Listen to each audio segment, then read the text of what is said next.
حامیم ایسی کتاب ہے جو قادر و دانا خدا کی طرف سے نازل ہوئی ہے۔ حامیم حروف مقطعات میں سے ہے، اور امام جعفر صادق علیہ السلام نے فرمایا کہ حامیم کا معنی ہے حمید و مجید، یعنی اللہ لائق حمد اور بزرگی ہے۔ اور حامیم عین سین قاف کا معنی ہے الحلیم، المصیب، العالم، السمیع، القادر، القوی۔ اللہ بردبار ہے، ثواب دینے والا ہے، جاننے والا ہے، سننے والا ہے، قادر اور طاقتور ہے۔ انسان خدا کی دی ہوئی قدرت سے بہت سے کاموں پر قدرت رکھتا ہے۔ وہ خدا کی دی ہوئی قدرت سے پہاڑوں کو ریزہ ریزہ کر سکتا ہے، دریاؤں کے رخ موڑ سکتا ہے، مگر خدا کی قدرت ذاتی ہے، اس کو کسی نے قدرت نہیں دی۔ وہ سب کو قدرت دیتا ہے۔ جب وہ کسی کو قدرت دیتا ہے تو اس کو زندگی ملتی ہے، اور جب وہ قدرت واپس لے لیتا ہے تو اس پر موت طاری ہو جاتی ہے۔ اس آیت میں دوسرا وصف علیم بیان ہو رہا ہے، یعنی خدا کی ذات ایسا علم رکھنے والی ہے کہ وہ ہر مخلوق چاہے ذرے کی صورت میں ہو یا آسمان و زمین کی صورت میں، وہ ہر ایک کی ضرورت سے آگاہ ہے، یہاں تک کہ سینوں میں چھپے ہوئے رازوں کو جانتا ہے۔ جو گناہوں کا بخشنے والا، توبہ قبول کرنے والا، سخت عذاب دینے والا اور بہت زیادہ نعمتوں کا مالک ہے، اس کے سوا کوئی اور معبود نہیں ہے۔ تم سب کی بازگشت اسی کی طرف ہے۔ آیت نمبر 3۔ اس آیت میں اللہ تعالیٰ کی 5 صفات بیان ہوئی ہیں۔ نمبر 1، یہ کتاب قرآن مجید اس اللہ نے نازل فرمائی جو غافر الذنوب ہے، یعنی جو گناہوں کا معاف کرنے والا ہے۔ نمبر 2، جو توبہ قبول کرنے والا ہے اور وہ سخت سزا دینے والا ہے۔ نمبر 4، ایسا خدا ہے جس کے علاوہ کوئی اور معبود نہیں۔ نمبر 5، تم سب کی بازگشت اسی کی طرف ہے۔ ان صفات میں 2 صفات کہ وہ غافر الذنوب ہے اور شدید العقاب بھی ہے۔ ایک طرف تو گناہ معاف کرنے والا ہے، دوسری طرف عذاب کرنے پر آئے گا تو کوئی رعایت نہیں کرے گا۔ خدا تعالیٰ کی رحمت سے پر امید رہنا اور اس کے عذاب سے ڈرتے رہنا بندے پر واجب ہے۔ جب وہ نعمتوں میں ذی طول ہے، بہت زیادہ نعمتیں عطا کرنے والا، وہاں نافرمانی پر سخت سزا بھی دینے والا ہے۔ وہ خدا گناہوں کا معاف کرنے والا ہے اور توبہ کو قبول کرنے والا ہے۔ وہ ان کے گناہوں کو معاف کرے گا اور ان کی توبہ کو قبول کرے گا جو اس کے ائمہ کی اطاعت کریں گے۔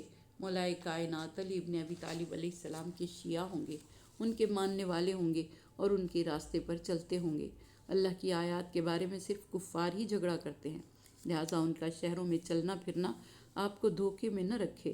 اس آیت کا مقصد ابتدائی اسلام کے غریب مسلمانوں کو یہ بتانا ہے کہ کہیں وہ کافروں کے مادی اور مالی وسائل اور سیاسی طاقت کو ان کی حقانیت کی دلیل نہ سمجھ لیں۔ ان جیسے بہت سے افراد دنیا میں گزرے ہیں، جب ان پر عذاب الہی نازل ہوا تو وہ عاجز اور بے بس نظر آئے۔ خدا نے ان قوموں کے انجام کو مختصر اور جامع انداز میں بیان کیا ہے۔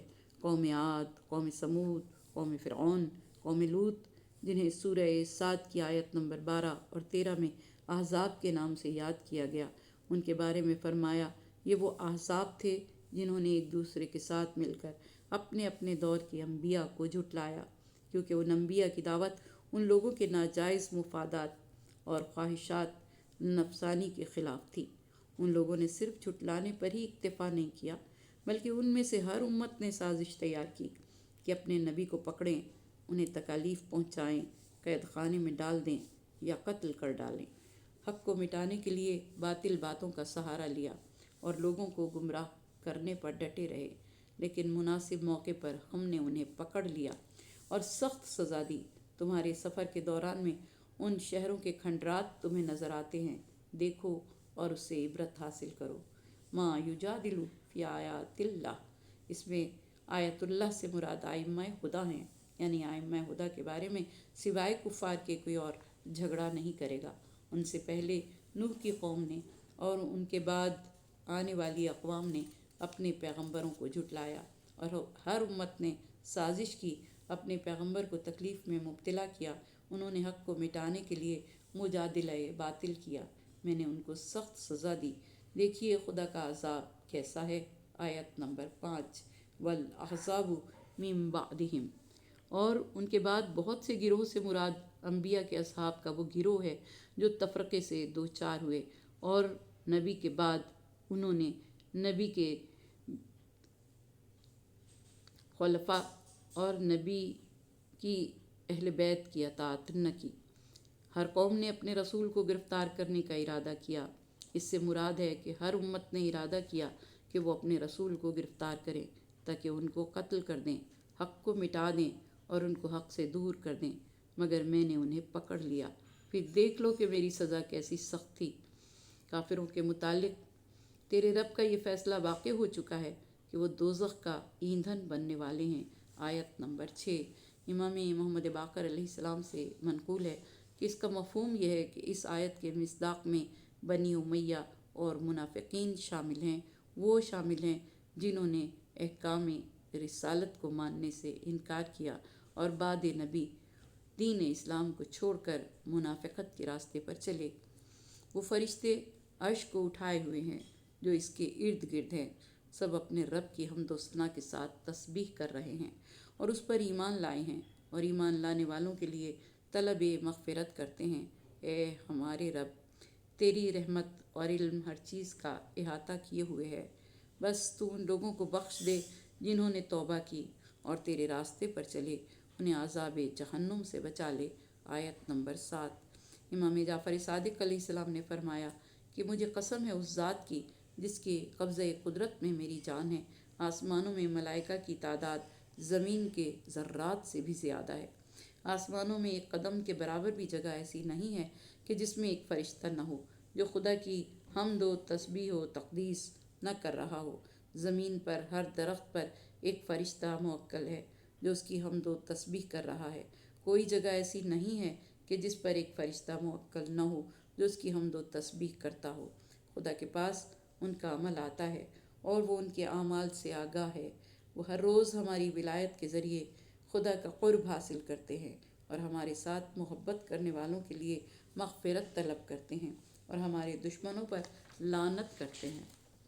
ہر روز خدا سے التجا کرتے ہیں کہ اے خدایا، آل محمد کے دشمنوں پر اپنا عذاب نازل فرما۔ امیر المومنین سے ایک یہودی عالم نے سوال کیا کہ امیر المومنین، اللہ تعالیٰ کے بارے میں بتائیں کہ وہ کہاں ہے؟ آپ نے فرمایا، وہ یہاں ہے، وہاں ہے، اوپر ہے، نیچے ہے، ہمارا احاطہ کیے ہوئے ہے، ہمارے ساتھ ہے۔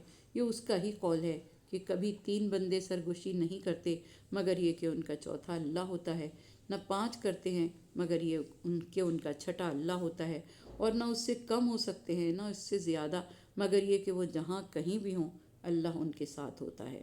سورہ مجادلہ کی آیت نمبر 7۔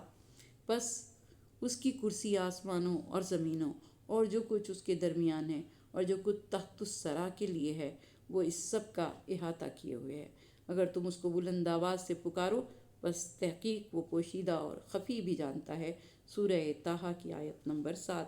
اور اس کا یہ قول بھی ہے کہ واسع کرسیہ السماوات والارض ولا یؤودہ حفظہما وہو العلی العظیم۔ سورہ بقرہ کی آیت نمبر 255۔ اس کی کرسی آسمانوں اور زمینوں سے زیادہ وسیع ہے اور ان دونوں کی حفاظت اس کو تھکاتی نہیں۔ وہ علیم ہے اور وہ عظیم ہے۔ آیت میں ارشاد رب العزت ہو رہا ہے کہ وہ علی و عظیم ہے، اور جو حاملان عرش ہیں وہ علماء ہیں جن پر اللہ نے اپنا علم حمل کیا ہوا ہے۔ کوئی چیز ان 4 سے باہر نہیں جا سکتی جس کو اس نے ملکوت میں خلق کیا ہے۔ ملکوت وہ ہیں جو اس نے اپنے اوصیہ کو دکھایا ہے اور اپنے خلیل حضرت ابراہیم علیہ السلام کو دکھایا ہے، جیسا کہ وہ خود بیان کرتا ہے۔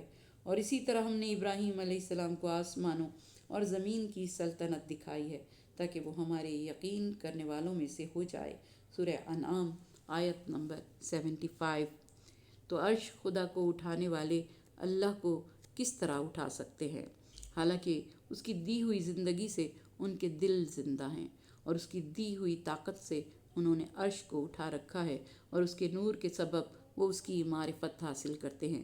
امام علی رضا علیہ السلام سے سوال کیا گیا کہ کیا اللہ محمول ہے، یعنی کیا اسے کسی نے اٹھایا ہوا ہے، اور کیا اللہ محتاج ہے کہ وہ محمول ہو؟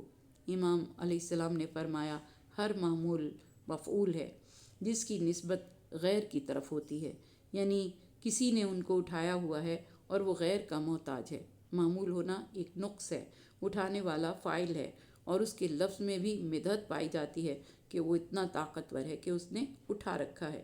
اللہ تعالیٰ نے اپنی کتاب میں فرمایا وَلِلَّهِ الْأَسْمَاءُ الْحُسْنَى فَادْعُوهُ بِهَا، سورہ اعراف آیت نمبر 180۔ سب اسماء الحسنہ اللہ کے لیے ہیں، بس تم اس کو ان کے ذریعے سے پکارو۔ تو اللہ نے اپنی کتاب میں اپنے اسماء میں محمول کو ذکر نہیں کیا، بلکہ اس نے یہ کہا ہے کہ وہ حامل ہے، وہ خشکی اور تری میں حامل ہے، وہ آسمانوں اور زمین کو روکے رکھنے والا ہے، اور اللہ کے سوا ہر چیز معمول ہے، لیکن اللہ معمول نہیں بلکہ حامل ہے۔ جو بندے اللہ پر ایمان رکھتے ہیں اور اس کی عظمت کے قائل ہیں، ان میں سے کسی نے بھی دعا کرتے ہوئے نہیں کہا کہ اے محمول، پس وہ ذات محمول نہیں۔